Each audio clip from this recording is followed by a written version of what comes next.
Welcome back to the ChemDoctor. This is the first video in the playlist that is going to be directed at solubility equilibria. All right, and usually this section comes at the end of applications of aqueous equilibria, to use the terminology that you find in the college textbooks. Generally, when I teach it, I do it as a function of the equilibrium chapter, at the point where the idea or the concept of heterogeneous equilibria are introduced. And so I usually teach this before the acid chapter. In a lot of classes you aren't going to confront this until later. Now, in a high quality advanced placement chemistry class or university level chemistry, you've already dealt with these equilibrium, probably didn't realize it because more than likely you've done some qualitative analysis in the laboratory, and that's where you add a solution containing, for example, maybe the solution contains some silver nitrate, and you combine that with a solution that had potassium chromate in it, and when you combine these two things, the silver combined with the chromate to make a solid which actually has a reddish brown coloration to it, and you can use that observation to qualitatively identify the presence of silver, along with other tests in an unknown solution, for example. And now we're going to talk about more directly how these equilibria work, and then how to do calculations to determine the concentration of silver and chromate in these saturated solutions. And everything I just said was really a mouthful. So let me try to boil this stuff down. So what we're going to do first is we're simply going to calculate what we call the solubility of this sparingly soluble material.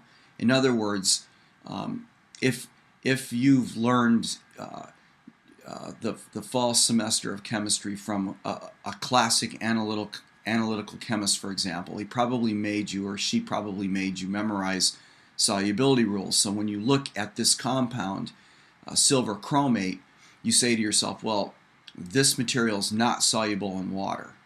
And that's a true statement. However, if you think about this way, and I draw a picture of this. So let's say we have a beaker, all right, and into the beaker, and I'll try to do this as accurately as possible. Into the beaker, I pile some silver chromate powder, right? So, and I'll try to make this reddish brown. See what we can do here.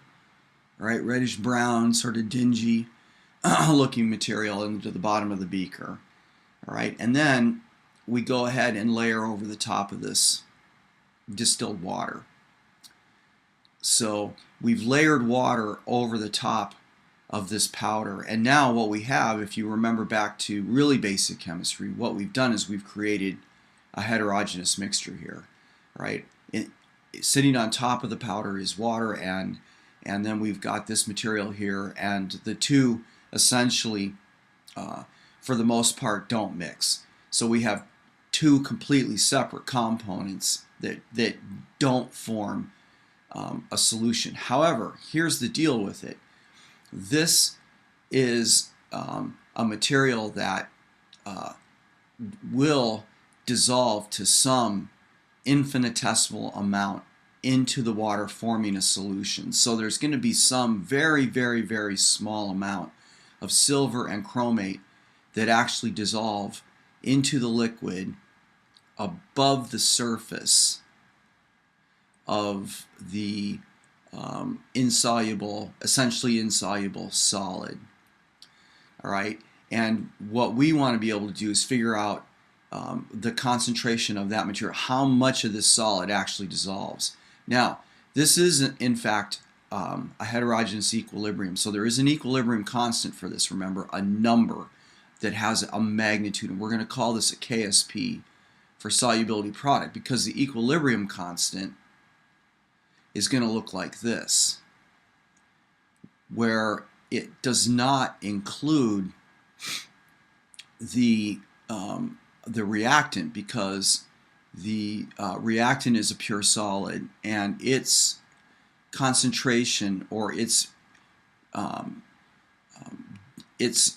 density, will not change over the course of whatever change takes place here in order for the system to reach its equilibrium. So its equilibrium expression is going to look like this.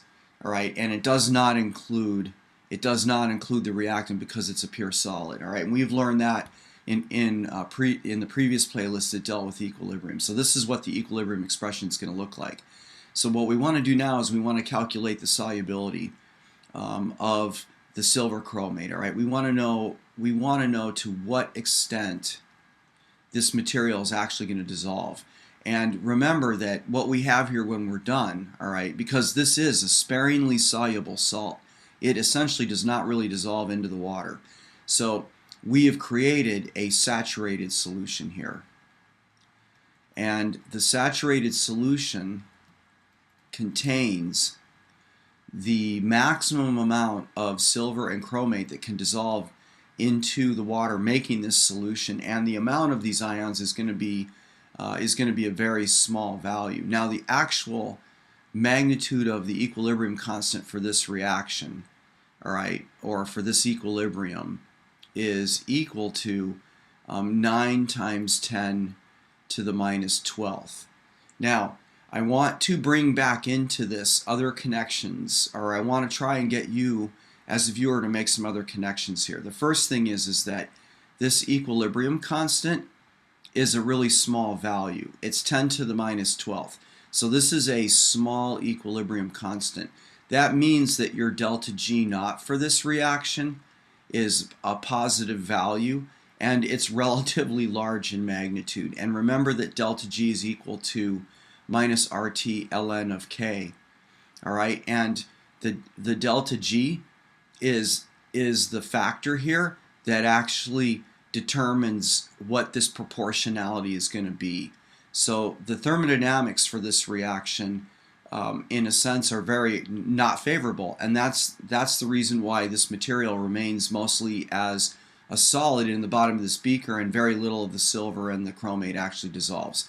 So essentially, in this equilibrium, your product concentrations, all right, are much less than the reactant in a way of thinking. Now, be careful here, because what I've done is used a generality, and I'm not trying to confuse the viewer, because in this kind of equilibrium, all right, the solid, like I said, doesn't appear in the expression, and essentially its concentration is unchanging through this process. All right, now how are we going to calculate, therefore, the amount of silver and chromate that actually is going to dissolve in the water that is above the sludge that's sitting here in the bottom of this beaker?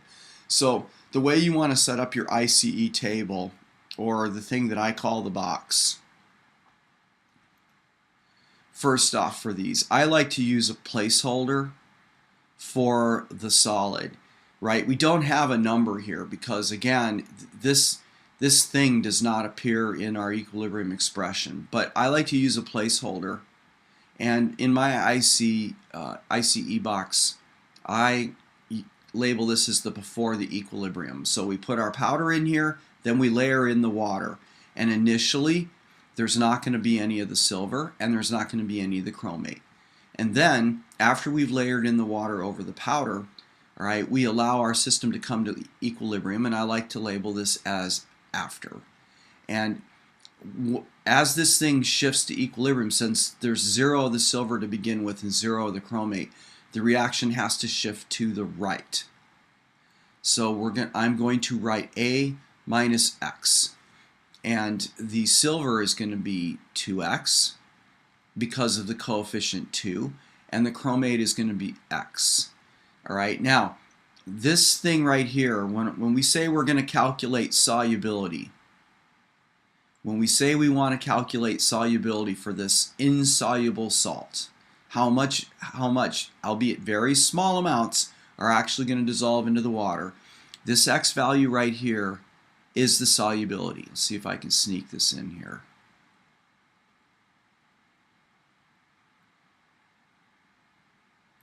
This X right here is the solubility. It is the amount that is of this material A, which is actually going to shift into molarity concentration. Now let's go ahead and set up our equilibrium expression. So we're going to have 2x, and this quantity is squared times x, and this will be equal to my equilibrium constant, which is 9 times 10 to the minus 12th. Now, go ahead and simplify, and what we're going to end up with is 4x cubed is equal to 9 times 10 to the minus 12th. All right, and doing the algebra, this is going to be x cubed is equal to 9 times 10 to the minus 12th divided by 4. All right, and now what we're going to do is take the cubed root of both sides of my equation. So x is going to equal approximately 1.3 times 10 to the minus 4th molar. All right, and another way to write this would be 0.00013 molar. All right, so let's make sure that's 1, 2, 3, and then a 4th decimal place right here. So this is the solubility now. Solubility of silver chromate in water.